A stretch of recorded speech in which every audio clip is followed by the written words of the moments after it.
Hey everyone, Jake and Tevis here with Ticket Price Podcast.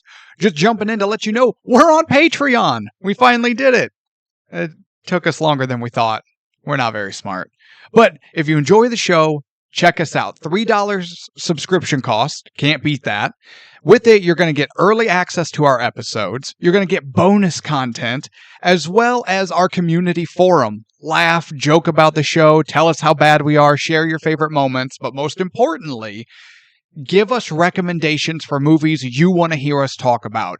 If we like it, we're going to do your movie. We're going to give you a shout out during the show as a thank you for giving us the idea. Thank you all for listening. Ticket Price Podcast at Patreon. Check us out. Good morning, good afternoon, good evening, good whenever it is you're tuning in. Welcome to Ticket Price. I am your co-host, Jake. Sitting across the way is co-host extraordinaire, the only man who thinks the Alien franchise gets better with each installment. At Master Control, Tevis. I didn't know where you were going to go with this, but I was going to say you're damn right with whatever it is you said. Yes, please do. But you're damn wrong. There is no way I But can. Sigourney Weaver sinks that half court over behind her back shot, whatever. Was the best part of that movie. It's got Ron Perlman. It's got that midget. It's got... Yeah. I don't know. It did? He was in the wheelchair. A midget in a wheelchair? Yeah. I don't remember that at all. In 3. No. Yeah. No, 3 was on the prison planet. There's a prison planet? There's a prison planet where she had to shave her head. That was 3. You're thinking of Alien Resurrection, which was number 4. Oh. Which was hot trash. In the prison planet, wasn't? It wasn't bad. So you're saying it's getting better with each installment? No. Just agree with me and go on. Okay. Hell no. You're right, though. I'm thinking of Resurrection, which I thought was 3, because I completely forgot that the prison one existed. Yeah, that one is way better than Resurrection. Yeah, because remember, he gets out of his wheelchair because they're like swimming or whatever, and he starts climbing the ladder, and he's got like the guy on his back, but then that guy dies, and he can't support the weight anymore, and then he falls into the water and gets eaten and stuff. Yeah, I blocked that whole movie. Once she had sex with the alien creature, I'm like, I don't think I want to watch this It anymore. was her child, I think. Ugh. But that wasn't even Ripley. That was like a clone, right? It was a Ripley clone using xenomorph. Semen? I was going to say DNA, but... Well, there's DNA in there. I mean, you're not wrong, but...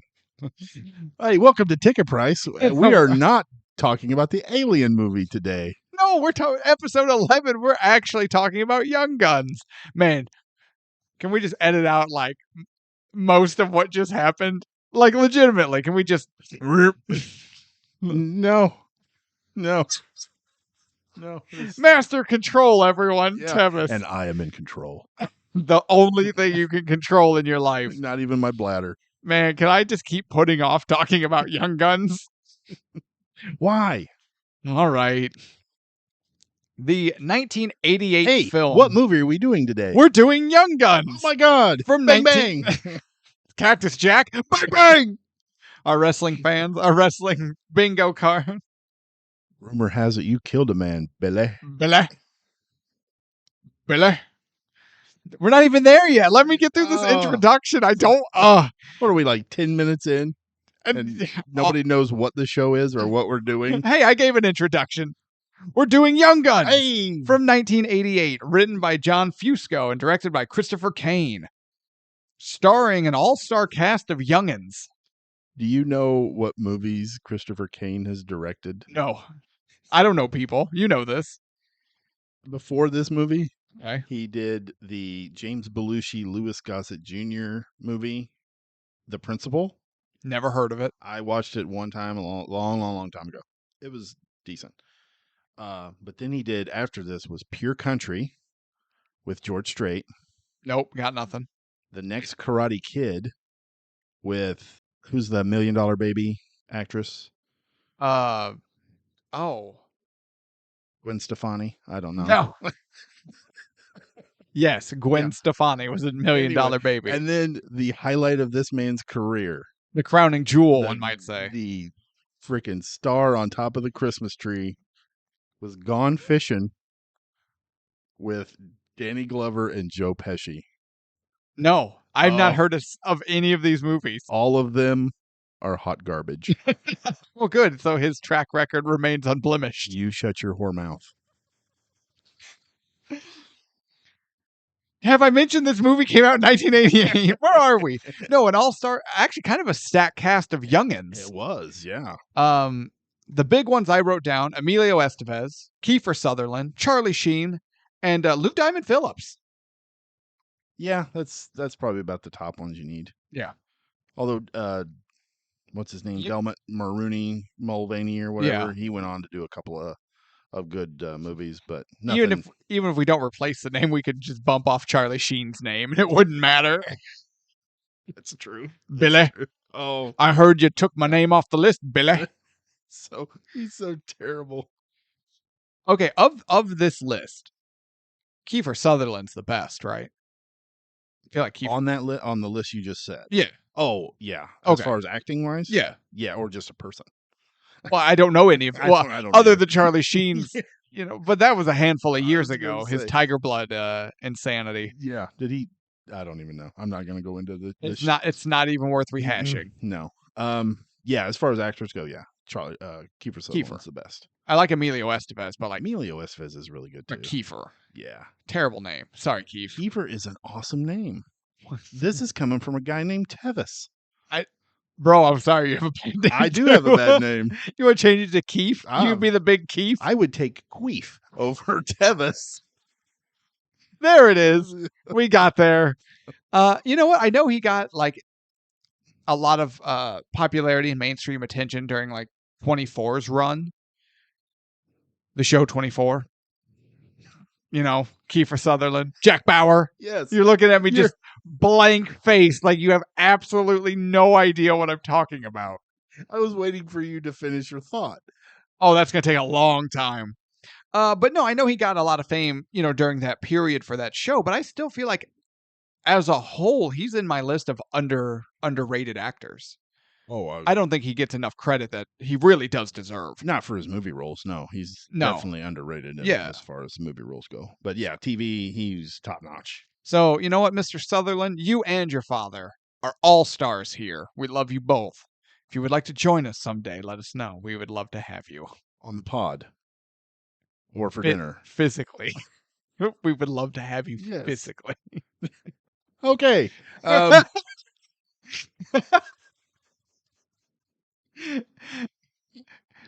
There, should we just restart the whole episode? Redo. No. Mulligan. Okay, this movie has an IMDb rating of 6.8 with a Rotten Tomatoes score of 42. What? So if you think about it, there's a 20% in score difference between these two.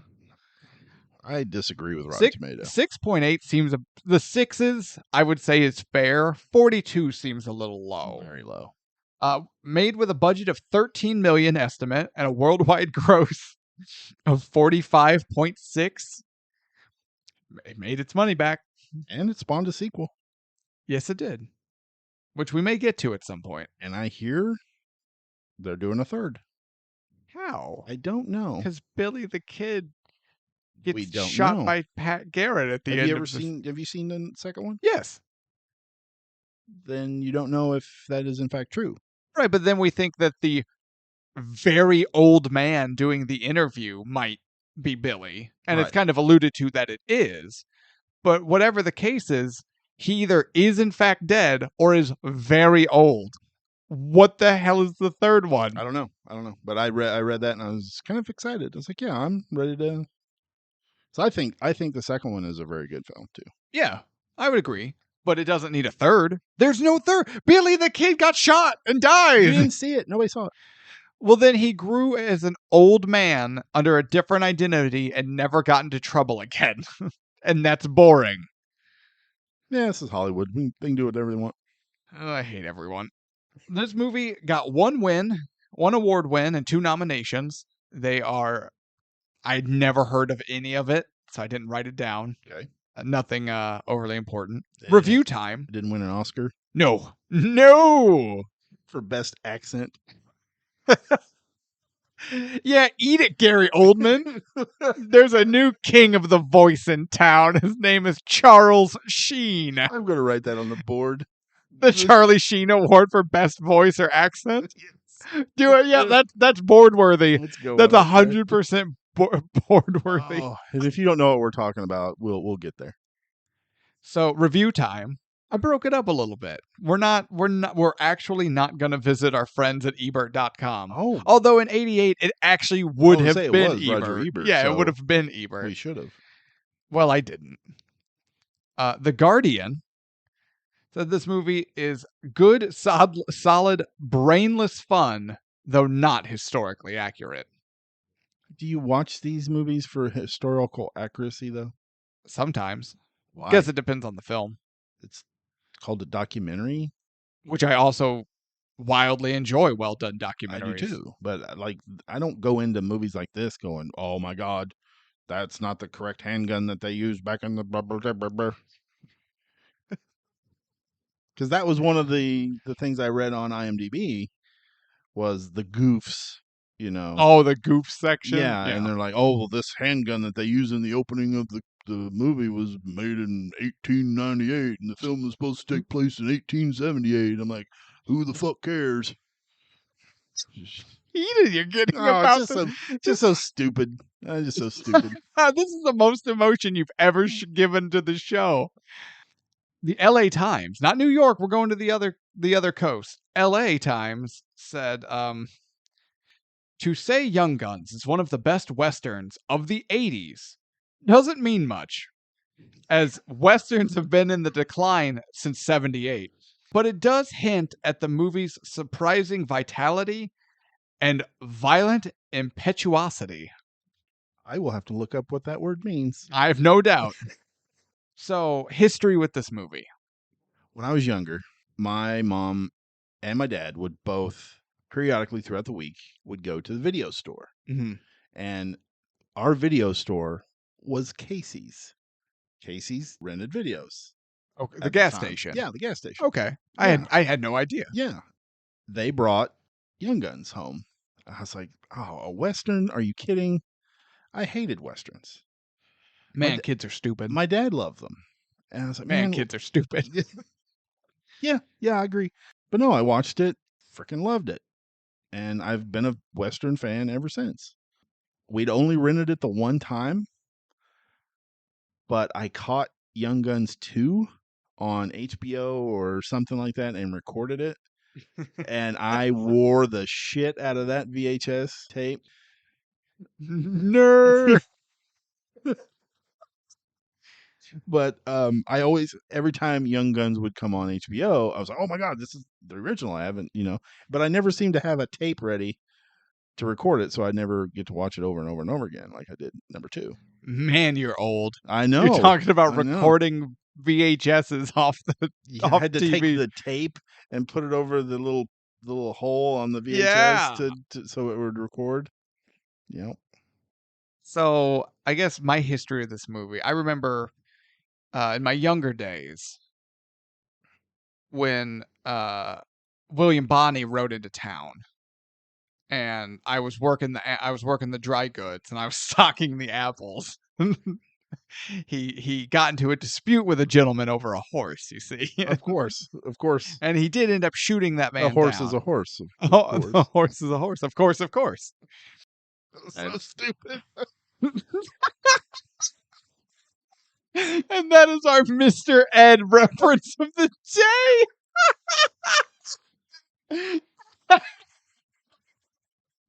I was doing a bit about me being inconceivably old, and then you hit us with a reference that does date us pretty poorly, my friend. And no one can talk to a horse, of course. Unless, of course, that horse, of course, is the famous Mr. Ed. Yeah, Mr. Ed, baby. Oh my Wilbur. God. Wilbur, That is the I first. took a sh-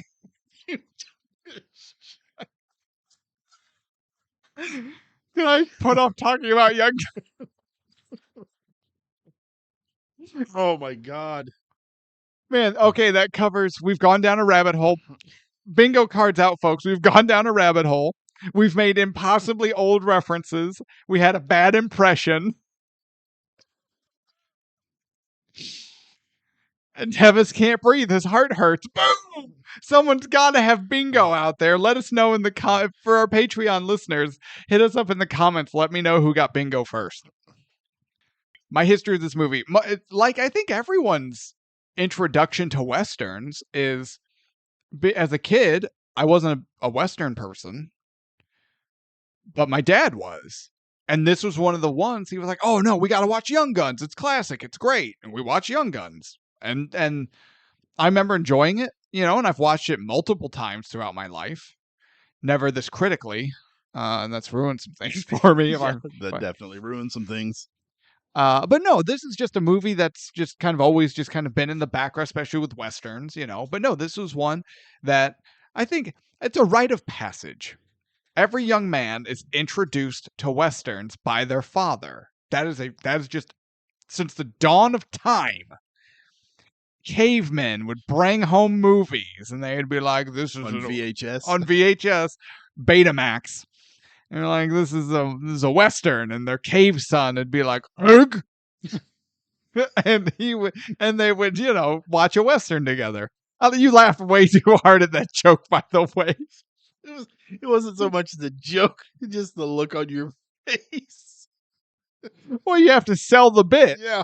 It looked like you were taking an impossibly difficult shit. Joke's on you most of the time. So I don't have enough roughage. Oh. Should we just restart? Okay. No, we're talking about Young Guy. That's it. No more rabbit holes. No more. No more. You have so much editing to do. I'm going to be down here all night. Young Guns. The hell is this opening? This is the most late 80s, early 90s television opening I've ever seen in my life. Them standing all in a line. And the camera zooms in on their faces one at a time. Their names go across the bottom of the screen and they're all like smiling and like giving a look to the camera. And then once it hits all of them, it pans back and then they all just start shooting at the cameras. Whatever that music is, it's like, it's uplifting, but it's still kind of an action western-y vibe. And I'm like, I'm watching. It took me back to the 90s. Granted, this movie was 88, but let's face it, 88 to 94 is the same era. I agree. The same Saved by the Bell ass era. Oh, God. But this took me right back to, I'm not watching a movie. I'm watching something on TV. This ER ass opening. This is what, if MTV made a Western back in the 80s. Yeah. This was it. This was it. Yeah, the music was weird to me. I don't remember it being that weird. I don't remember this opening whatsoever. I remember the opening. I just don't remember like when he's running through the streets, and the music kicks in and it's a weird kind of modern, but not modern. I don't know. It threw me off. It's the late 80s, early 90s. That's the only way you can describe it. It's half synth. It's half like it's odd. It's odd. Yeah, it didn't know what it wanted to be. That era died hard and for good reason. Yeah.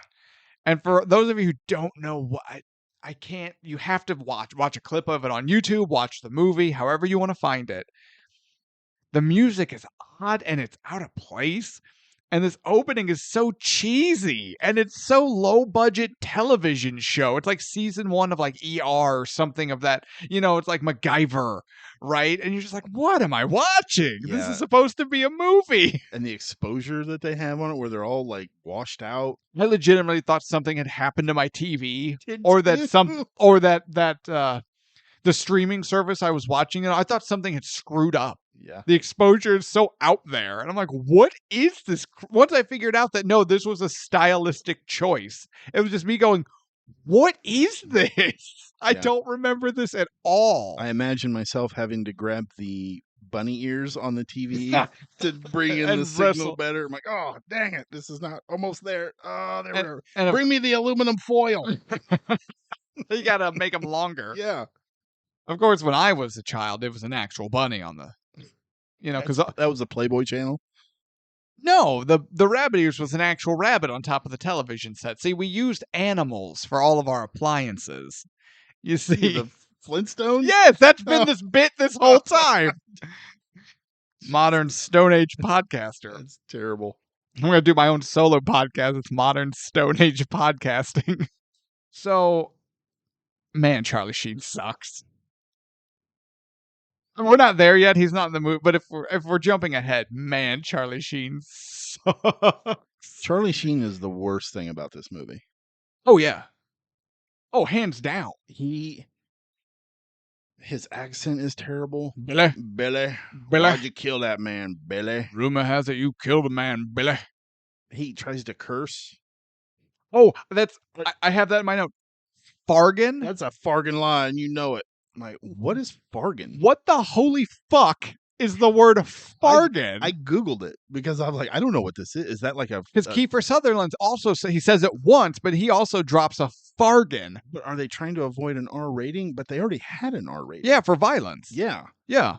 So I'm like, what is Fargan? What's the difference? You looked it up? I did, and I thought it was some sort of... Well, I was like, well, maybe it was Western, that time era slang or whatever.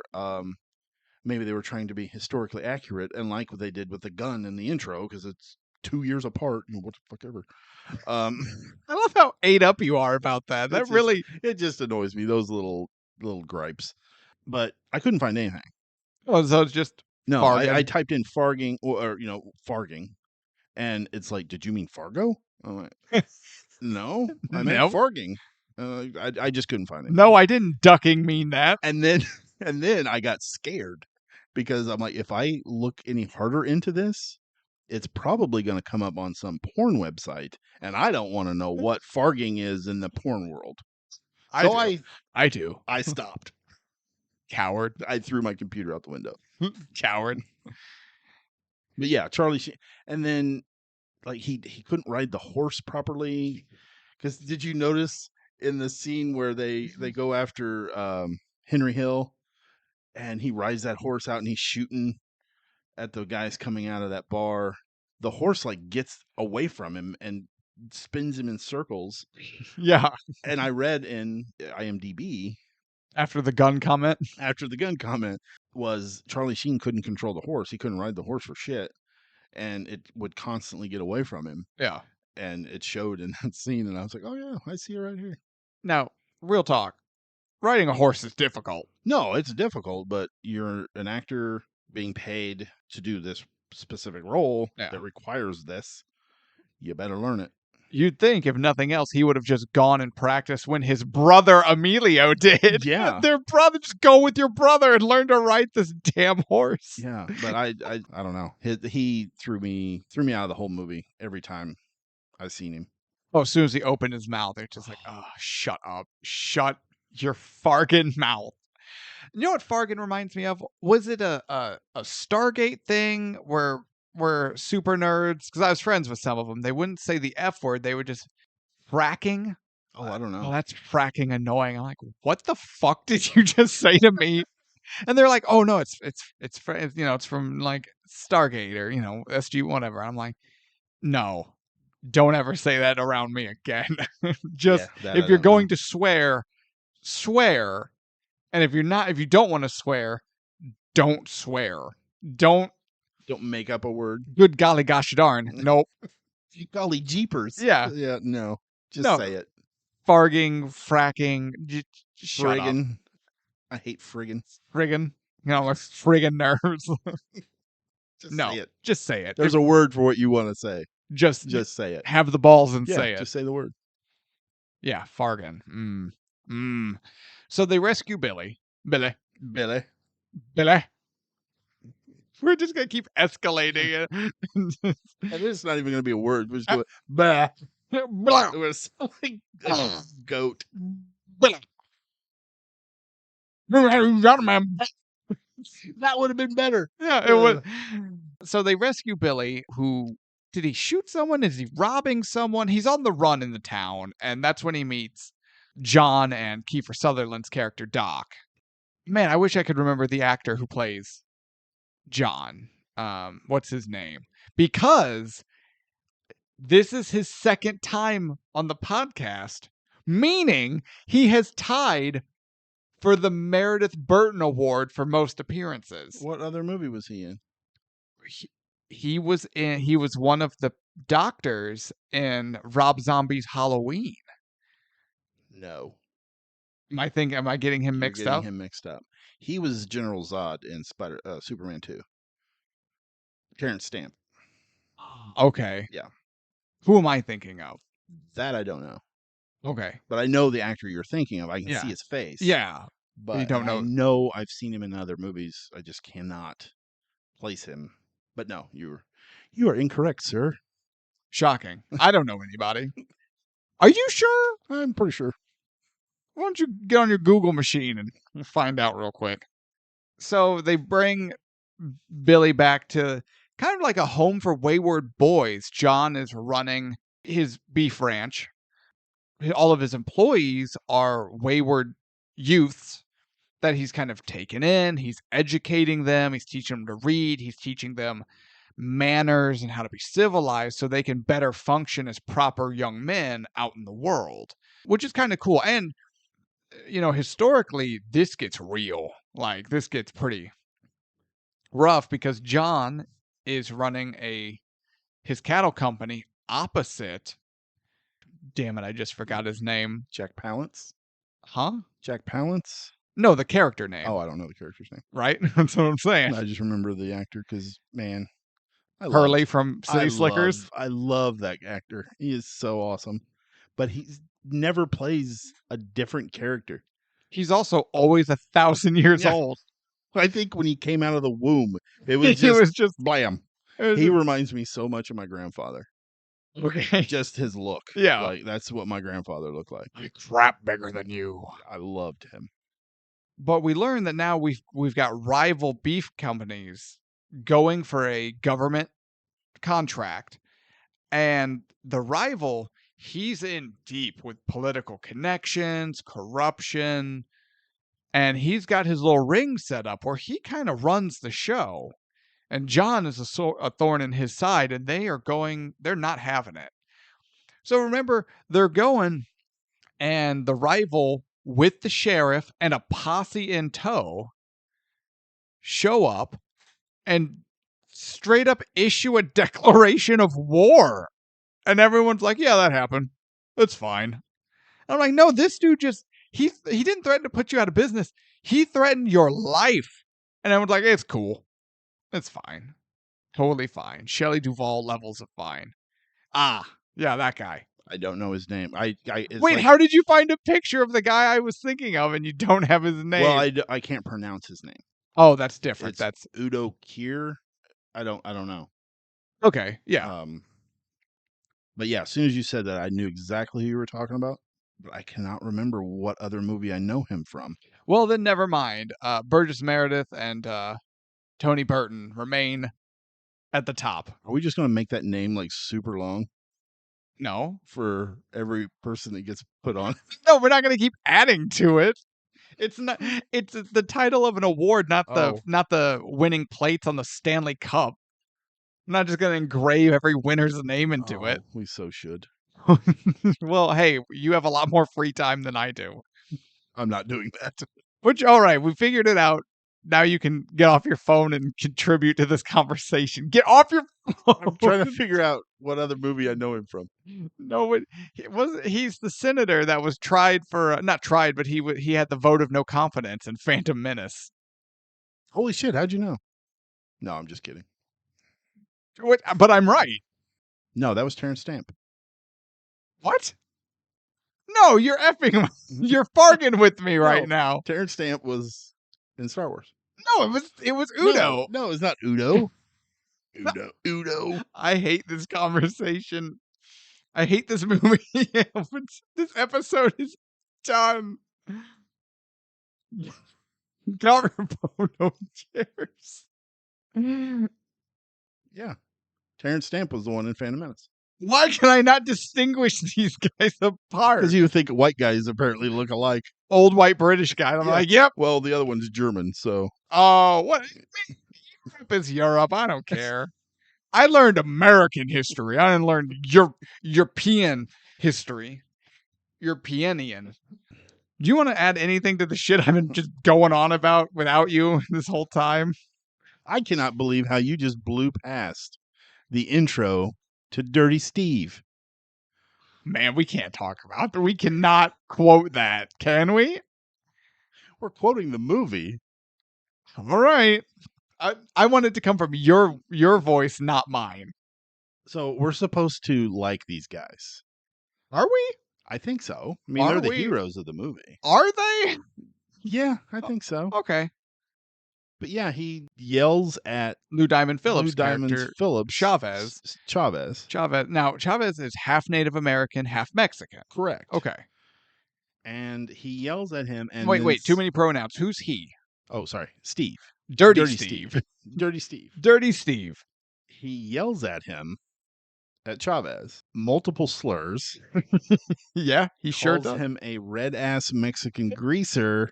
You do it with your horse, and then spits his mouth full of chew at him. Oh man, Dirty Steve at all times in this movie has the world's biggest hunk of chaw in his mouth. He does. It's like he's eating a White Castle slider all the time. Nope, doesn't. I mean, I appreciate your reference to Callback. I appreciate your reference to Into the Spider-Verse, but it's not the same. No, it looks like he looks like a child, like 4, grabbed his parents' gum while they're Big not League looking. Not necessarily Big League Chew, but just got their pack of gum and just stuffed all the pieces into their mouth at one time, and you just have this giant ball of gum in your cheek. That's what he looks like. Yeah, and then he keeps calling him Navajo. Navajo. All the time. Navajo. Yeah, Dirty Steve is apparently not a great guy and dislikes Native Americans and Mexicans. So you were talking about how John was teaching these boys. I didn't say Dirty Steve was top of the class. Everybody's got to be, somebody's got to be at the bottom. Yeah, every class has a dunce. Yeah. And John has Dirty Steve. Yeah. So I just wanted to bring that up. Why? So it just kind of shows who Dirty Steve is. Yeah, but he has his full circle redemption. Kind of. It's a little lazy. Yeah, but I was talking about when he thinks Chavez skinned out on him. He's like, I knew it, that greasy, and he goes off. He's like, that Navajo left. He reverses everything he just said. Yeah, I don't think Steve was a good guy. Well, he gets it in the end. He does get it in the end. So cattle rivals and a full-on issue of war is declared. A declaration of war is declared. And John and the regulators, which are the group of boys that work for him and are learning from him, are like, meh, it's whatever. Like, no, this is the Wild West. Someone just said they're gonna gun you down. Yeah, they don't seem to take it too serious. No. And then even go into the party in town. They're just kind of like, oh, okay, we're having fun. Yeah. Boys will be boys. Yeah. And I do like the repeated reference of any time Billy the Kid does anything and someone's watching him and just going, he ain't all there, is he? He ain't all there, is he? That boy ain't right. He ain't all there. Yeah. I did enjoy that. I did too. So in this motley crew, we've got Doc, Kiefer Sutherland, who is the star pupil. He writes poetry, he reads, he's a gentleman. He's the top of the class. Yes. Charlie Sheen's in the mix somewhere. What's his name? Dick? Yeah, he is one. I don't know. Well, to be fair, every time Billy calls him Dick, he really hits that D. Yeah. And it's like, you're not calling him by his name. You're clearly just calling him Dick. Well, he's even kind of a dick leading the group. Like, yeah. He's always like, here, you go do it. Here, you take this warrant in there and give it to him. I also think he hates Billy and is just trying to get Billy killed. That's fair too, but I don't know. So John gets murdered. Tunstall. John Tunstall. John Tunstall. Yes, I just you're right. remembered. Yeah, John Okay. Tunstall. You know, because war was declared, and then a bunch of a posse rides up and murders him. I liked when you see from a distance the wagon and then the posse rolling up, and then you hear the thunderstorm in the background. I was like, oh yeah, the thunder's coming. God, I wish we were watching Tombstone. We'll get there. Yeah, we will. You bet your ass we'll get there next week. No. So John's killed. The regulators are half afraid for their lives, half wanting justice. And ultimately, through a friend of John's who's a lawyer, they all get deputized. So now they are supposed to be serving arrest warrants to expose this corrupt political ring and how they're in bed with the beef company. Except, oh, Billy has other ideas. I love when Billy has ideas. He ain't right, is he? He ain't right in the head. He ain't right. No, I love Billy. I love Emilio Estevez's best character he's ever played is Billy the Kid. That's incorrect. It's from Mighty Ducks. I knew you were gonna say that. I even wrote it down somewhere. We're 11 episodes in. We've done this too long, and we already know what the other one's gonna say. I wrote down here. I said best character he has ever played, not Gordon Bombay. I knew it. That's why I wrote it down. Jake, that son of a bitch, is gonna say Gordon Bombay. I knew. Actually, so if we dive into Billy just a little bit more for a second, while I was trying to find the good, I read several reviews for movies, and obviously, so it can be pithy and quick. I find quick, easy quotes that are easy to digest to get the overall point across. But one of them dove into the idea of Billy quite a bit, and how in previous incarnations of Billy the Kid in movies, he's shown as this really like fun-loving, devil-may-care, borderline Dennis the Menace kind of character. Whereas director Kane and Emilio Estevez kind of came together with this vision to actually show Billy the Kid as a psychopath. Yeah, I think they did a good job. And they 100% do, because when it's quiet and everything's easy and there's nothing to worry about, Billy's kind of on edge. He's aggravated. He's waiting. He's waiting for something to pop off. And if it's not going to happen, he's going to make it happen. Because he's only happy in the heat of the moment when the bullets are flying, people are dying. Ideally, he's the one killing them. Like, he just relishes in the carnage. Yeah, and he's still likable though. Is he? I love the shit out of him. So I'm just hanging out with Doc as he Doc is my favorite. As he plagiarizes Edgar Allan Poe and breaks into that little woman's bedroom and Yin Soon. Yeah, Yinsen. Is that Yinsen? Yin Soon. Yeah, but not the way Jack Palance says it in the doorway. Well, he just calls her China most of the time. Yeah. China, China, China. I thought I was watching wrestling for a second. China. They're going out for their first warrant, and it's a real shady dive saloon out in the middle of nowhere. I think dive saloons would look at this place and go, "Oh God, I ain't going in there." Even you wouldn't drink at a place like this, Tevis. No, they're gonna catch something. Oh, everyone all there already has it all. It doesn't matter. Yeah. They're like, okay, we got a warrant for the arrest of Henry Hill. To your point about Charlie Sheen's character, Dick turns and says, Billy, you go in there by yourself and issue it to him. Yeah. And we'll watch your back out here. So Billy goes in there, and it's just a real shithole. And it's just full of real unsavory characters. But Henry Hill is in there. But then Hill makes a comment about he has to pee. And he goes to leave. So Billy leaves as well and goes into the communal outhouse. What are they? I don't even know what they're. It's basically a shed on the side of the saloon with a couple of trenches dug in it, so the liquid has somewhere to go. Am I wrong? Like, I felt gross being in that room in the movie, like just watching the movie. I felt disgusting. yeah.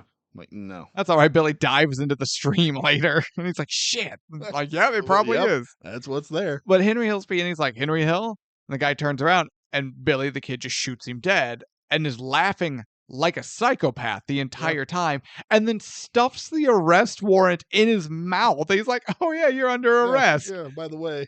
And then obviously everyone in the saloon is like, "Henry just got shot." They come out guns blazing.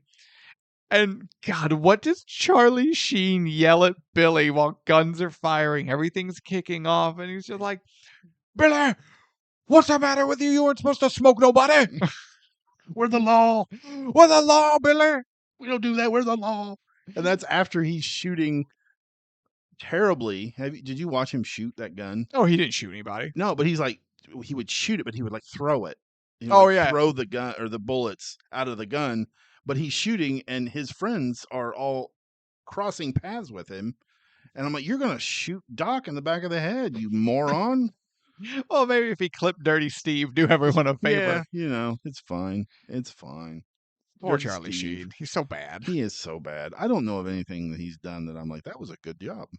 With the death of Henry Hill and their first arrest warrant not going the way it was supposed to, that guarantees their path of blood and vengeance from both sides. Oh yeah, they're done. Murphy, that's the rival's name. Murphy. You're right. So now multiple Murphy men have been killed, and they just send posses. Yeah, because Murphy owns everybody. He owns everybody. He has the money to do so. The United States Army gets involved a couple of times because he has those connections. And so you've got 7 kids, young men, against just wave after wave of posses. They all want to run. They're trying to do the right thing. And then Billy is just stirring the pot with everybody. They should have just killed him. That's a little harsh. Is it? Yeah. Yeah. I would say so. He thought about it for a hot second. I did, honestly. I was like, well, maybe. Wait, just kill this little prick. Bam. Credits. Yeah. Here lies Billy the douche. Here lies Billy. Billy. Spell it Billay. Yeah, Billa. So now bounty hunters are after him and everything. And let's get to the end of old Charles Sheen, shall we? Oh, we can't step over McCluskey. McCluskey. I recognize the name, but I don't know why. He was the one that left the Murphy gang and joined those guys. Man, we passed that years ago. No, because it was right after. Oh, wait, was it? Yeah. So the issue of war, the war declaration was made.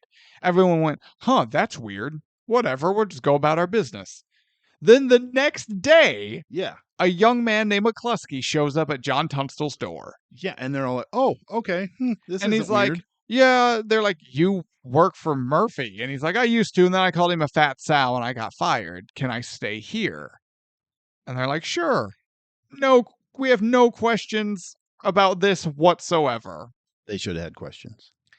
Then we find out after the Henry Hill arrest, that McCluskey is a spy. Yes. Because they get the drop on 2 other Murphy men who are tracking them. And McCluskey's like, "No, let's not kill him. We'll arrest him because we've got warrants for him.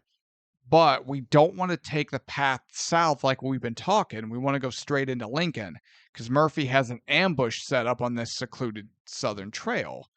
And he kind of looks over at the other Murphy guys, and Billy sees it. Billy catches it, yeah. And no one else does, except... So Billy's like, "You're a spy." Tempers flare between him and Dick again. But Billy ends up shooting McCluskey, and then they kill the other 2 Murphy men. Charlie Sheen is trying to berate him, but even Doc, whose face is smattered in blood from when Billy shoots McCluskey in the forehead, and he's like, "No, Dick, McCluskey was acting weird." Yeah, that was a brutal spot. Yeah, because you see the blown out back of the head a Yeah. lot. And his lot. head goes back, and and Billy like holds him and pulls him forward or And then something. shoots him in the gut for reasons. Yeah. Pretty sure once you cap someone between the eyes, I don't think the gut shot is necessary. Yeah. I mean, the shot to the head and the blowback onto Doc, and Doc's like, "Oh, Yeah. that shocked me, honestly." Shock Doc. Yeah. Shocked McCluskey. Yeah, dude. Yeah. So, after seeing that part and then realizing, wait a minute, they avoided saying the F word, that just didn't add up to me. Oh, you're avoiding, you're avoiding the R rating with language, but you blow the back of this guy's head out. Like, And then got their R rating. Yeah. Like, okay, whatever, guys. But I think after McCluskey gets tossed into the river and he's floating down. Yeah. And they're getting ready to leave. Kiefer, Doc, goes up to the riverbank and he's just observing all of this. And man, the look on his face, such a good actor. He is such a good actor. Kiefer Sutherland is so good. He is just taking in all the carnage, and you can see on his face, he's like, we are dead. Oh, yeah. He knows. He knows they're in deep shit. Yeah. And he sells it so well. And really, Doc and Billy, Doc, Billy, and Chavez are the three that we really get to know. They're the ones we really get to know. Yeah. And the others are just kind of there. Let's be honest. Yeah. I mean, Charlie a little bit, because he's the one that first talks to Billy, really. Mm-hmm. And he talks about being a boxer or a pugilist. And then he has that fight at the dance to protect John. Yeah. But then we kind of avoid away from him as much. We don't get to know him much more after that. Right. Yeah. They don't dive as deep into him as a character or a person as we do Billy, Doc, and Chavez. Right. Because Lou Diamond Phillips gives a real graphic speech about his backstory. Yeah. About being his reservation being starved out. Then they try to haggle for food, and the people they're talking to open fire on them. But then the news of that turned into this big Native American raid and violence, and so the local army garrison went to his reservation and just killed everyone, and it's super brutal. And the way they saved bullets. Yeah. On the babies. Yeah. I was like, holy shit. Yeah.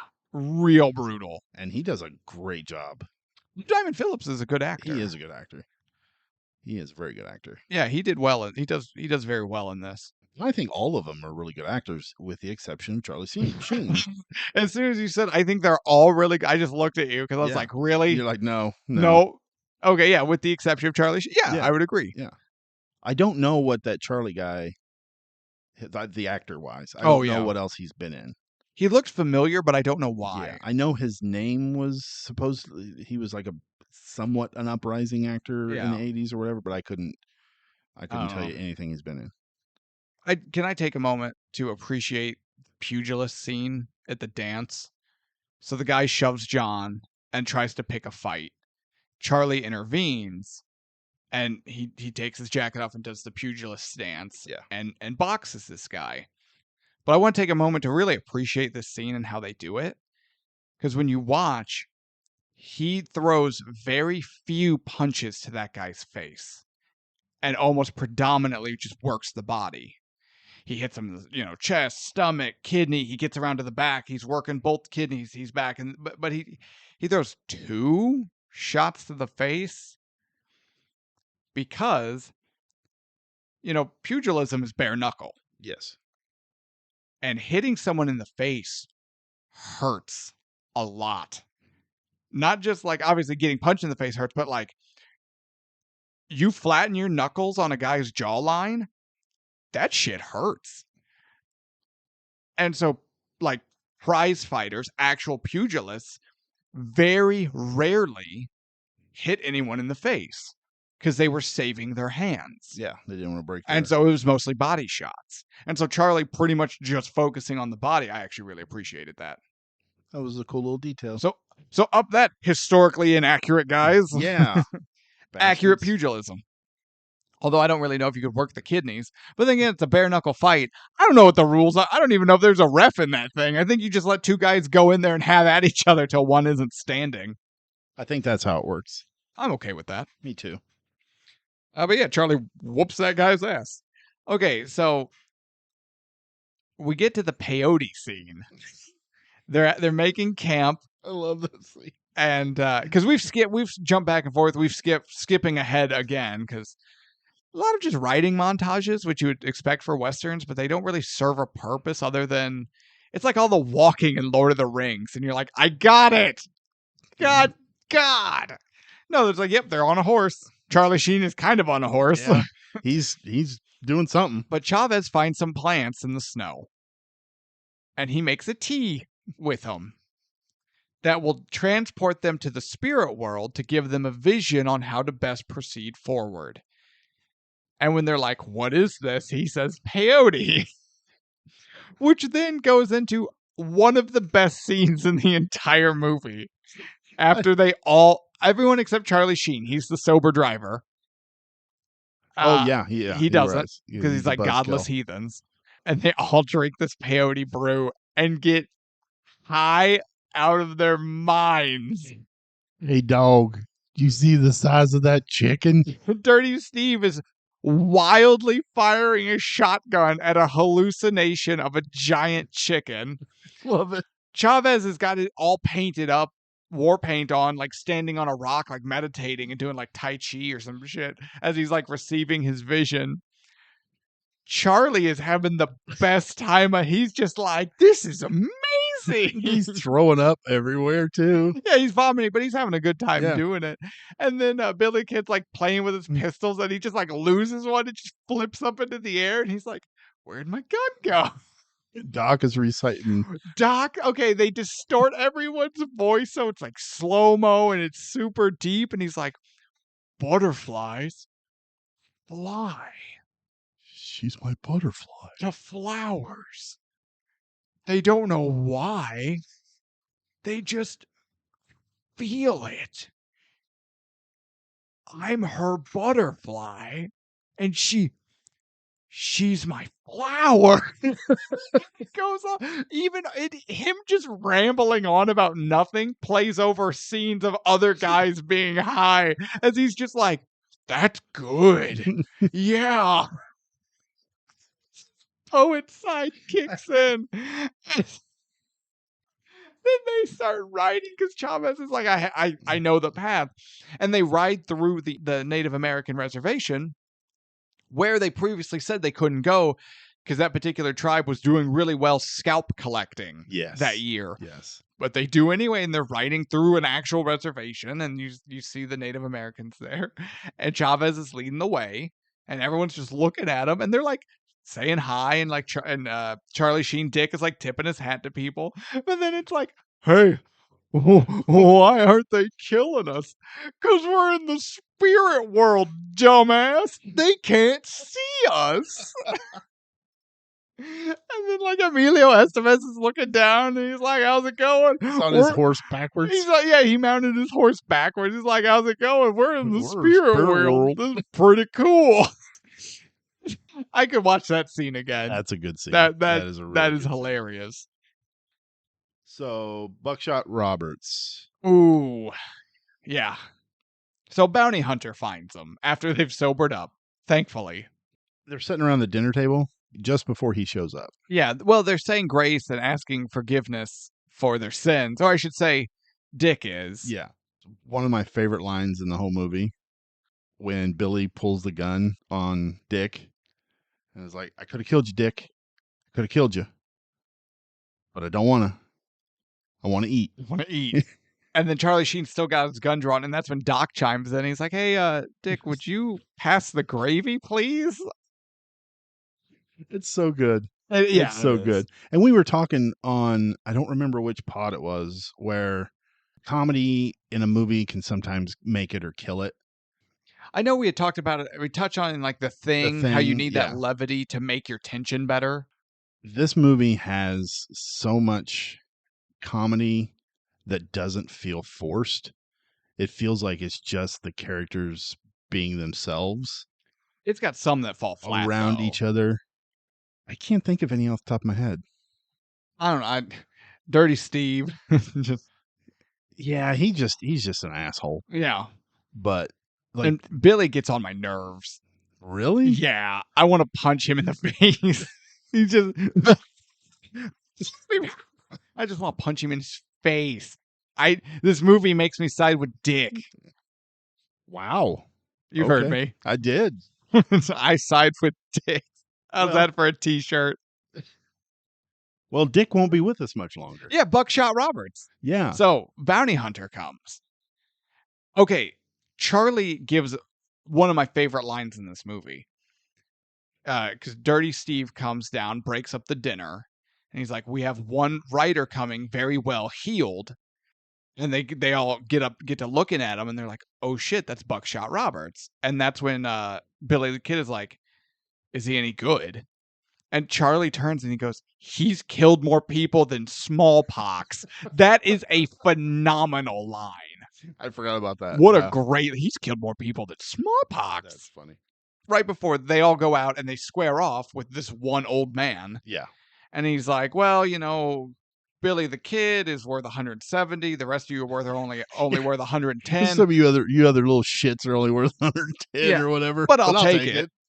And all the regulators have their guns on him, but the old man's like, "Let's dance," drops to his knees with his rifle and starts firing. And I'm like, there were 2 rifles, a shotgun, and 4 pistols.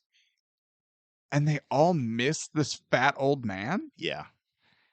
Dirty Steve has a shotgun. Unless he was pointing in the air or behind him, it should not have been possible for him to miss with a shotgun at that range.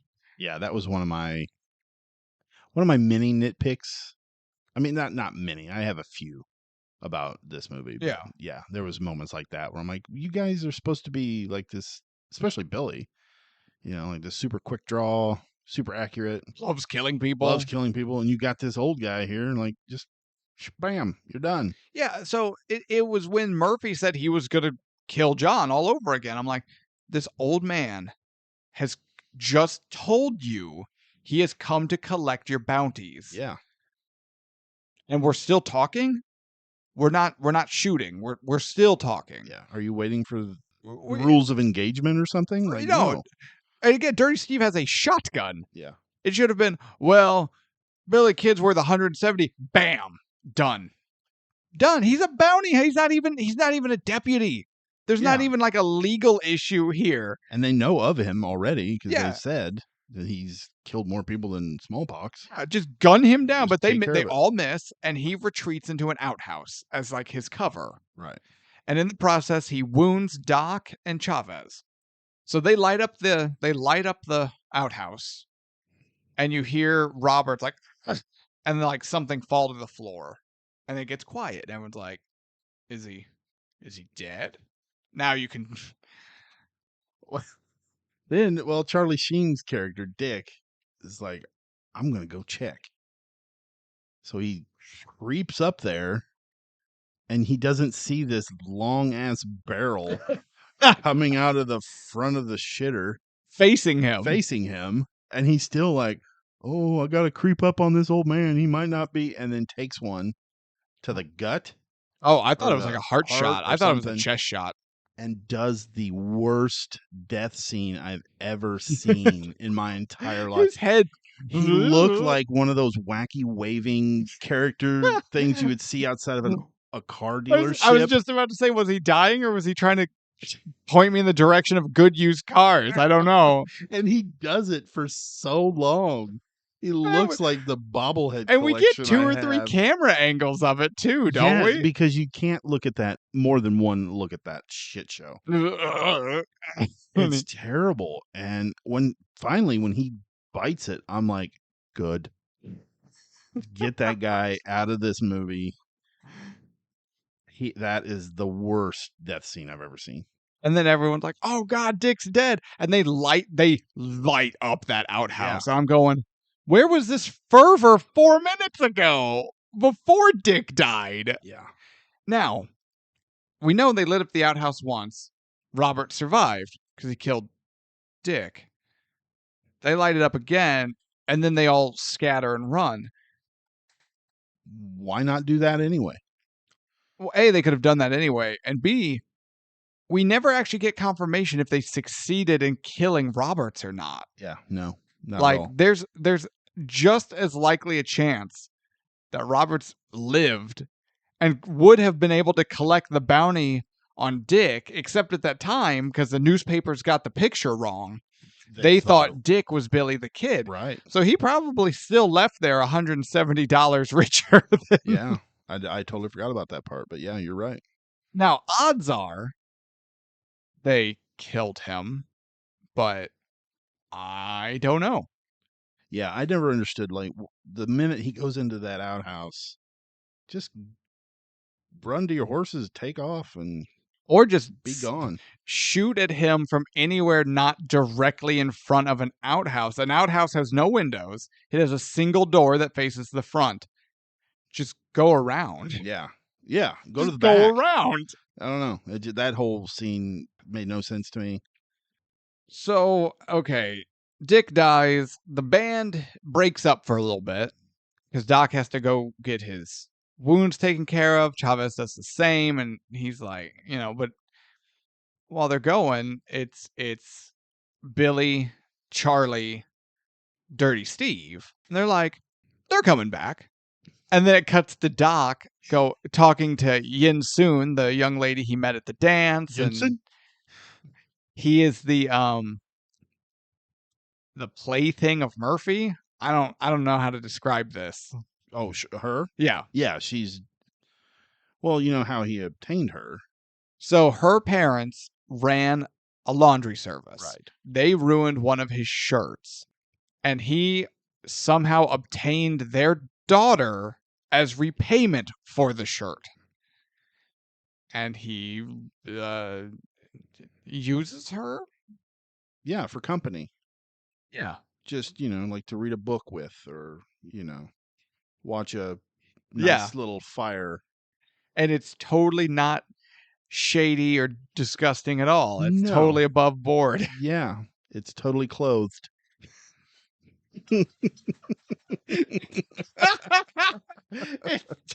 It is absolutely clothed. Yes. There's no... They put more clothes on. Just to make it even more wholesome. Yes. Okay. Yes. So Doc sneaks into her room and he's like, run away with me. If you want me to leave and never see me again, say so and I'll go. Otherwise, leave with me. But Billy, so it cuts to Billy and he's like, no, Doc's coming back. I think he likes me. And it cuts to Doc talking to Yinsu and he's like, I hate him. I can't stand him. I'm gone. Just come with me. We'll leave. We'll go to New York. In 2 days, we'll be in New York and new lives. And it's just... I love that back and forth cut. Yeah. It's so good. Because Billy's like, no, he's one of us. I'm done. He wouldn't leave us. I'm out. So they did the Pat Garrett fake out. Did you catch that? Yes. They did it twice. Yeah. Once was just to introduce, hey, that's Pat Garrett. That's Pat Garrett, who historically is credited with the murder of Billy the Kid. Do you know who the actor was that played that? That's John Wayne's grandson? Son? John Wayne's son. Son. Yeah, I am super shocked you knew that. What, Patrick Wayne? Sure. Oh, yeah, I wrote that down. Patrick Wayne's son is the actual Mandalorian, the dude in the armor. Pedro Pascal? Right, but Pedro's the voice. Oh, the actual dude in the armor. Really? Is John Wayne's grandson. I believe Patrick Wayne's son. That's super cool. But I don't know how many kids John Wayne had, so that could be incorrect. But I know it's grandson. Huh. I didn't know that. Boom, suck it, nerd. I'm super shocked you knew that. I know things. I keep up with the kids and their pop cultures. Yeah. Mm-hmm. Pop-Tarts, soda pop, pop culture. Got it all. Jiffy Pop. That's a thing that has the word pop in it. Kids still eat Jiffy Pop? I don't think so. I think that's meant for the 40 and older crowd. Oh. I have some in my cupboard. Well, you also called it a cupboard. But they do the Pat Garrett fake out twice, and the second time that they do it, it's kind of sets him up in a trap. That's what it's like. So because it looks like Pat's gonna shoot him, which again, the story is Pat. Well, because he even makes a move, Yeah.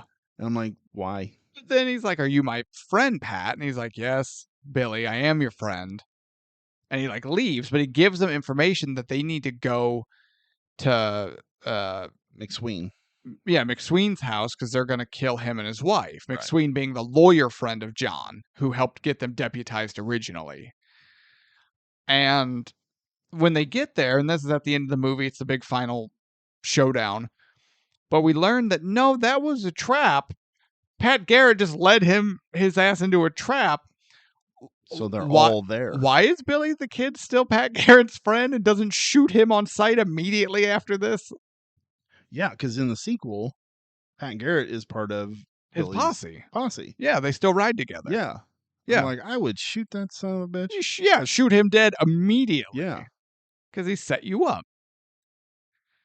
Are we there? Are we at the. I mean, we could go through every warrant that they don't serve, and Billy kills a bunch of people. He acts like a goofball the whole time. And Billy's your favorite character, so we don't want to spend that much time with him. Although, okay, they go to get even with the corrupt sheriff. When he just sneaks up behind him and starts skipping behind them while like the Happy Saloon piano is playing, and then he like tosses his hat in front of him, and they're watching Billy skip up behind these guys, like mocking them almost, and they're like, "That guy is not right." I love that. I totally love that. But no, other than that, it's just they do things, but they all stay together, even though they shouldn't have, and they kept going back to Lincoln, even though they shouldn't have. And they kept killing people and picking fights, even though they shouldn't have. I think this movie is based on that concept. Shouldn't have? Shouldn't have. Shouldn't have. Yeah. So, yeah, I think we're at the house showdown. So they get to the house, and then the posses. So, well, first, it's Murphy's posse, John Kinney, who was an ex-soldier turned bounty hunter, and his posse. Who would not put that bottle of alcohol down. Yeah, when he's shooting with the gun and he's holding the bottle and he's Yeah. got it up, and every shot he took, he had that damn bottle. Who does he think he is? Dirty Steve? I'm like, my God, man. And then he would take a big old swig. I'm like, no wonder you can't hit anything. And then the local law enforcement. So essentially 3 different posses surround the house. Yes. And the shootout ensues. And they're like, all right, Billy and, company, we know you're in there. Come out slowly with your hands up. And it's quiet. Billy, you in there? Yeah, I'm here. And then they just light the windows and they light the house up. I'm like, well, I take it they would not have accepted that quiet surrender. No, I think they just wanted to make sure he was there. And they light the McSween's house up. Billy is just loving it. You can just tell he is loving it. And everyone else is like, oh, God. Charlie's crying. Charlie's freaking out because he just got married. He's in full. Yeah, well, he knew that girl for like 2 days. Yeah, and was like I feel like that was tacked on kind of at the end. Like, oh, we know what's going to happen to Charlie, so we have to have a reason why he shouldn't have went, something for him to live for. I don't know. I felt like that was super tacked on. Yeah. Yeah. And honestly, the whole scene of him going to the saloon to hook up with the hold the woman. Well, everyone's like, oh, he's got to go. What's Dirty Steve say? Get his carrot wet, his tiny carrot wet. He's like, we got to do all this so you can get your little carrot wet. Come to find out, though, Charlie has met up with the professional woman he lost his virginity to, but they don't sleep together. He almost just needed her as a comforting, like, motherly presence, which is even weirder. Because, well, I was doing my digging on this movie. There was a deleted scene that showed when he would come out and talk to the boys, he would confide in them that the woman, he didn't lose his virginity to that woman. That was his actual mother. Oh. Yeah. And I'm like, I'm glad that's on. We don't need any more incest adjacent stuff on this pod. Man, I gotta pay my mother for a hug. That's some cold With her shit. breasts hanging out almost. I'm like, That does give the scene more to me it makes more sense that way. not But comfortably. no, but it's not a comfortable scene anyway, No. because now it's just Charlie awkwardly hugging this prostitute. Yeah, and she's even like, "Oh, you must remember me. I sure don't remember you. I get a lot of things coming through here, whatever." I'm like, I meet a lot of Oh. young men for their first time, I Yeah. think is her line. Yes, that's right. That's something you want to hear your mother say. Ooh. Does she not recognize him? I don't know. That's why I don't understand if what I read was correct Mm-hmm. or maybe it was just some bullshit somebody made up and there wasn't actually a deleted scene. But after I read that, I was like, You know what? I don't want to dive into that. Yeah, I really don't. So we're at the house we're at the house. showdown. Posse's lighting him up. And then Billy's like, hey, I see you got like Charlie Crawdad or whatever that guy's stupid name was. It was something like Charlie Crawdad or something stupid. And he pops in the window, aims one shot, shoots Charlie Crawdad in the head. And he's like, oh, Charlie Crawdad's not there anymore. And laughs. Everyone's like, they're all like, we know you're a good shot, kid, but we're good shots too, or whatever. And I'm like, why isn't anyone else shooting? Doc, Charlie, Dirty Steve, Chavez, McSween, that wiener. Oh yeah, well he already said that if he was In an active gunfight, his life insurance policy is void. I'm like, motherfucker, you and your wife's lives are about to end. Yeah. It's time to fight. Step up, son. It's time to fight. Life insurance policy is not going to matter when you're both dead.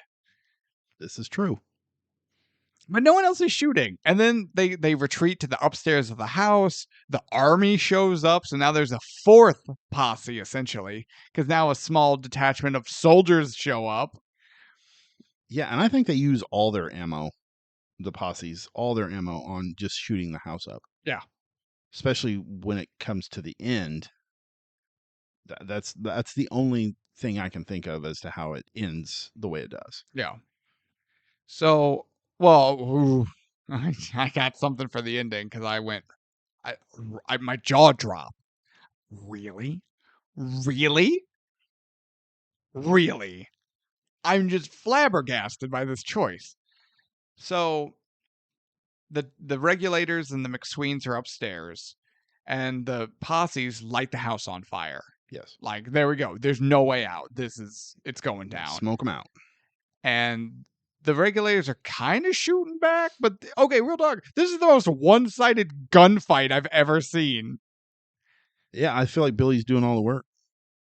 And then Charlie gets fired up at one point and starts shooting recklessly out a window and does nothing except waste ammo. Yeah. And everyone's like, yeah, Charlie, get some, Charlie, that a boy. And he's just like, you bastards. And he's shooting his rifle at nothing. I love how when John Kinney shows up, Charlie's like, oh my God, it's John Kinney. And he just says it over and over and over again. And finally Doc is like, thank you very much, Charlie. Like, we get it. Because even when they find out, they read in the paper that one of the bounty hunters after them is John Kinney, Charlie recognizes the name and freaks out. Yeah. So this whole freak out with John Kinney and Charlie, this has kind of been building up a little bit throughout the movie. But yeah, Doc going, thank you very much, Charlie. That's hilarious. Yeah, Kiefer Sutherland is so good. He is so good. I love you, Kiefer. The house is burning and they're dumping all the flammable stuff out the windows. But they get McSween's wife out and they're like, hey, a woman is coming out. Like, let's pause this for a second. She escapes, but the whole time she's like, no, I want my things. I don't want to leave my stuff. I want my things. And I'm like, really? Oh, I hated that. It just seemed, I'm not going to say what I think it seemed like. It seemed like a sexist portrayal of women from 1980s, 90s. A little bit of both. Yeah, that's a better way to put it than I was going to put it. Well, I can sometimes string together politically correct explanations. You have the better words. Words. My lexicon is most impressive. My thesaurus is currently holding up a table. You have a table? I don't even have a thesaurus. I don't even think that's the first time we've done that bit, and I love it every time. I don't know why. So she goes out. Alex McSween still will not fight, and it irritates the shit out of me. Yeah, she's out there. I mean, but she's going to get the insurance policy. That's So true. he doesn't want to screw that up for her. So That way she could buy more stuff. right? So somehow house is on fire. It's completely surrounded. Chavez sneaks out in the middle of broad daylight and no one saw him. It's his ninja skills, I guess. I don't know. He ducked into the spirit world. He probably made some peyote and He made peyote tea and yeah, nobody saw him. dipped into the spirit world, vanished, gone. Yeah. But no, he sneaks out to retrieve horses for the escape at the end. They load Billy into a chest and dump it out a second story window where it then crashes into so many things and he's totally fine. It bounces like 4 times. And I'm like, wait a minute. Is this the part where he jumps out? Because I vaguely remember this. Yeah. And then here he comes. 2 guns. I'm like, you would be so messed up. Oh, yeah. Like, no. So concussed. Now, is that actually a fairly ingenious way? If he had just stayed down and no one was going to look in the chest, right? Yeah. Nobody would. Had he just hid in there and survived, fairly ingenious. No, he would be concussed as hell, and then he busts out both guns in hand and just starts lighting people up. And I'm going, how is he not unconscious? And that goes back to what I was saying about I think all the posses used up all their ammo because nobody is firing like they were earlier. I think they were surprised by But Basket Man. how long does their surprise last? A long ass Well, it time. goes into slow-mo, so it's hard to say. Yeah, but I mean they were able to come out the house, come down the stairs, Chavez shows up with horses for them to escape. and then in the exact time that is needed. Yeah. They must have had him on the radio or something and be like, "Now, Chavez." So they burst out of the house. It's on fire. They have to. Yes. Billy comes out of the chest, starts killing people. Dirty Steve comes out, immediately gets blown away. Dirty Steve just eats it. I don't think he kills anyone. He just eats it. Well, no, Chavez gets hit. And Yeah. he helps Chavez up and gets Chavez on a horse. Oh, is that? That was his redemption. They shook hands earlier. Yeah, but then he called him a dirty Mexican greaser again because he snuck out on him. Go and He get the snuck horses. out and is doing it with his horse, I Yeah. believe. Yeah, I knew that's what he's doing. Yeah. Dirty Steve, you bastard. Well, okay, so he saves Chavez and then eats it. And then Charlie comes out. Charlie somehow winds up in like a one-on-one duel with John Kenny, and Kenny lights his ass. But off. Charlie shoots 4 people, one of which is Tom Cruise. You're right. Did you know that? Yeah, I knew that. Yeah, I knew that. His uncredited role. I didn't know which one it was, and I had to look it up. I'm like, holy crap! He's like right in front of the screen too. Yeah. And if you know it's Tom Cruise, then you know you can tell. But I mean, they've got the fake nose, fake facial hair, the beard, the they do him sideburns. up well. Yeah. Like if you had no idea, you would have no idea. But yeah, he had never done a shootout scene. He was visiting Emilio on set, and he was like, "Oh, can I be an extra?" And so he has an uncredited role as just super cool getting shot. But Charlie, yeah, he kills a handful of people, and ultimately Jack Kenny, John Kenny, and he's like, "I did it," and dies. Yeah, because he looks like Swiss cheese because he's got so many wounds. Oh, he gets lit up. He does. He gets lit up. Billy the Kid takes several, but ends up escaping and kills Murphy. So Doc, well, okay, Chavez. Doc, and Chavez are the only 3 to escape. Yeah, and the Jensen lives because she runs into the house that's on fire and wants to be with they Doc. get her out. Yeah, they get her out. That whole side love story is worthless and not even worth being I there. thought the same thing. That's what I got in my notes. It's like Doc's love angle is kind of creepy and tacked on, unneeded. Yeah. Alex McSween comes out of his house. Everyone's shot. Everyone's done their thing. He's not armed. He sees Billy, Doc, and Chavez escaping, and he's like applauding. He's like, "Yeah, boys, get out of here. Go. You got this." Not a posse member. The army, the soldiers decide, F this guy, and light him up. But not with guns, not with their rifles, not with their sidearms, with the Gatling gun they brought with him. What? Where was this when the guys were running out? Where was this when they were shooting the house? An honest to God Gatling gun Yeah. would have cut that house in half. It would have legitimately, they could have riddled that house with so many bullets, it collapsed. They could have dropped them into the fire they set if they just lit that house up with a Gatling gun. Yeah, that made no sense to me whatsoever.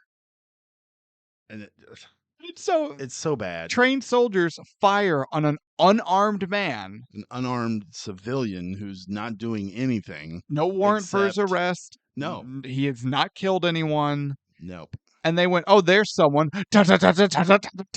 And then McSween just gets lit up, and I'm like, but it's like any typical, stereotypical like Western or action movie from that time where they get lit up and, you know, the squibs are going off and he just kind of falls. I'm going, nah, son. If you got hit with a Gatling gun, it would legitimately tear you to pieces. Yeah. One of the Rambo movies did it similar. Yeah. With a big ass gun like that, and legitimately body parts are flying off, hunks of their chest just disappears. Yeah, exactly. Yeah, that thing, cool. That thing's gonna rip limbs off and punch full on holes through. Yeah, but no, he's just like and dies. I'm like, wait, why did that happen? And B, why did it happen like that? That's not how this works. They were avoiding the R rating that they already got. From McCluskey. And all the uses of Fargan. Yeah. Flargan? No, Fargan. Fargan. Yeah, and they ride off, and Murphy is like yelling at everybody, "Go get him, go get him." And then he runs into the middle of the street, and Billy comes back and takes this marksman shot, shoots him right in the head. Okay, Murphy's death. And this is not the only movie to do it. We see it in a lot of things. He gets shot in the head, but he's facing away from the camera.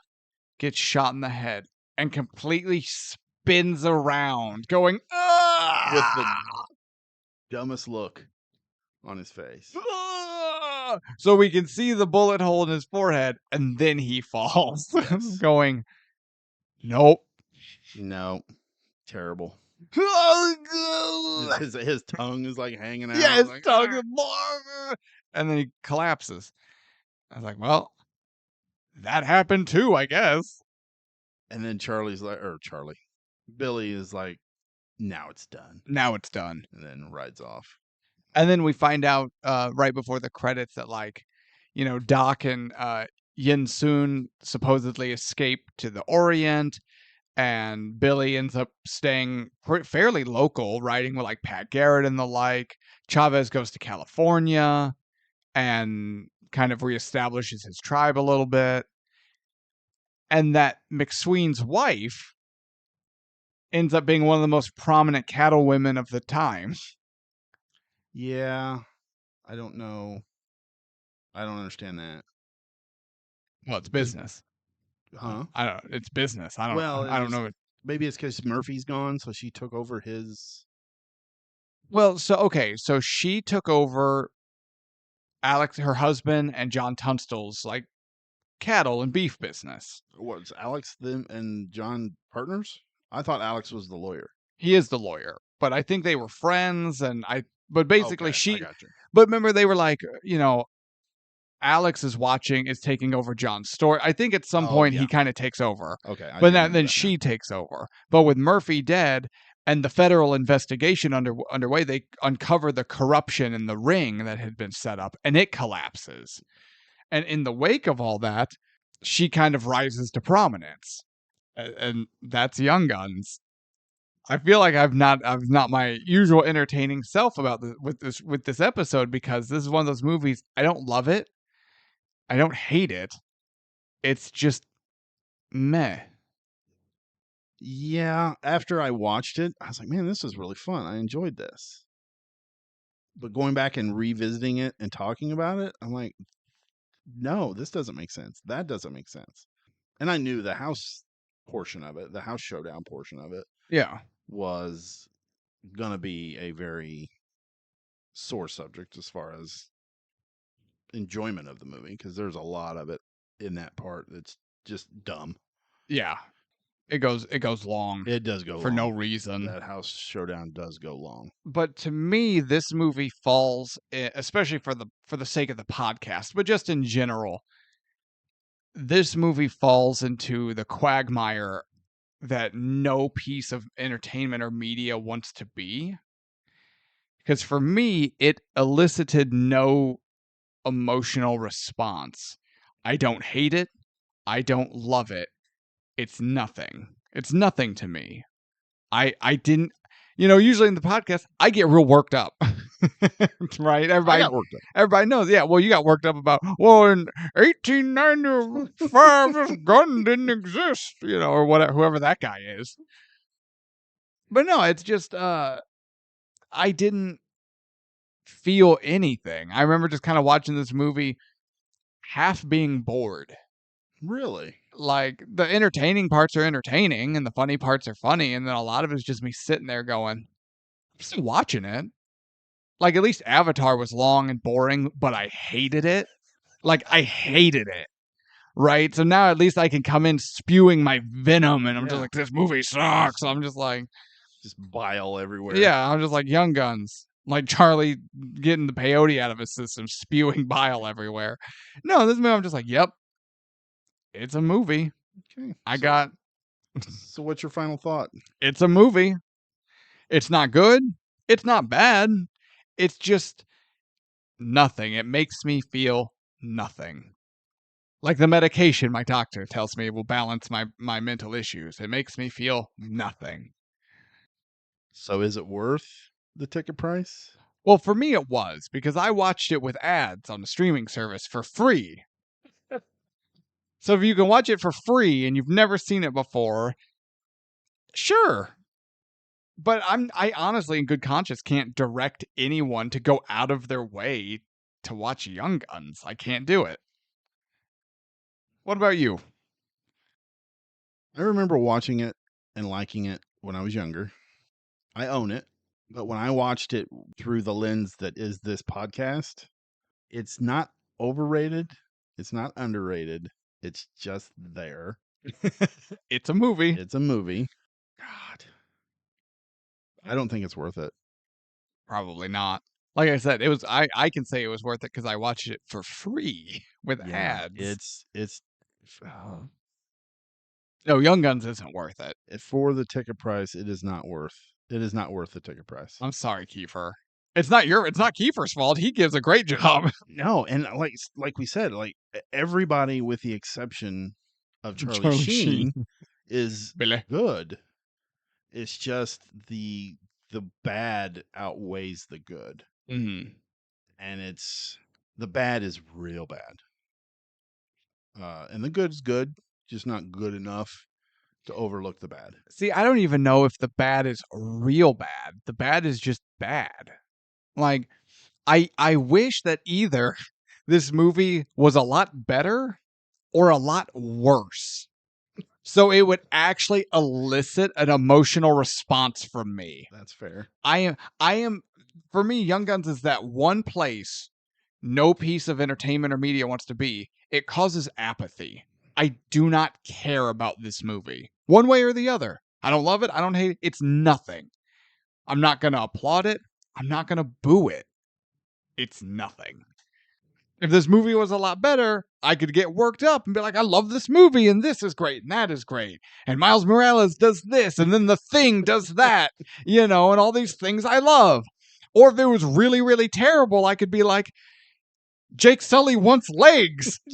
or goddamn Indy he's an idiot who gets robbed from. Right? I wish it was either a lot worse or a lot better. So it would elicit a response. But it doesn't. Oh. I'm surprised. I really thought it was better than it was You mean before you go? before I watched it. Yeah, me too. Before I watched I was it. like, yeah, Young Guns. Oh, Young Guns. All right, everyone. Uh, I think that wraps it up for this one. This Yeah. turd. What are we This is doing? not a banner episode for us. Where's the hat? Where is it? I don't know where it's at. Was it your turn? Shit, I think so. Okay. I'm reaching in the hat here. Ooh, right in the fur pocket. Right in the front pocket. I'm buying a new hat. This one's ruined. I'll never look at you the same, hat. Okay. Hey. Okay. So. Yeah. You want a hint or do you want to know straight out? Wait, we've never done hints before, have we? See if you can guess it. All right. Steven Spielberg. Ugh. Okay. The 90s. Okay. That's, you know what? That makes Spielberg better. It's got dinosaurs.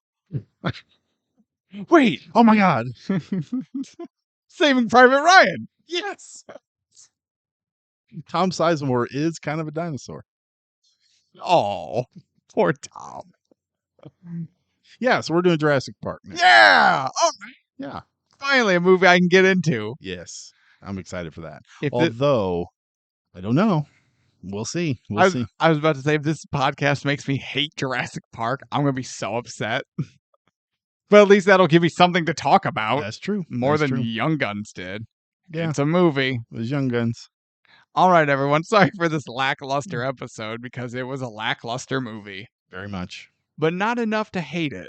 No. It just is. It's a movie. It's hard to hate a movie that I own. I'm like, why did I have this? Because you thought it was good. Yeah. Then you watched it for the podcast. And then I watch it with a strict eye. I'm like, oh. Yeah. Oh, really? All right, everyone. I'm Jake. This is Tevis. This has been Young Guns on Ticket Price. Tune in next week for Jurassic Park. Super excited about that. And until next time, have a good one.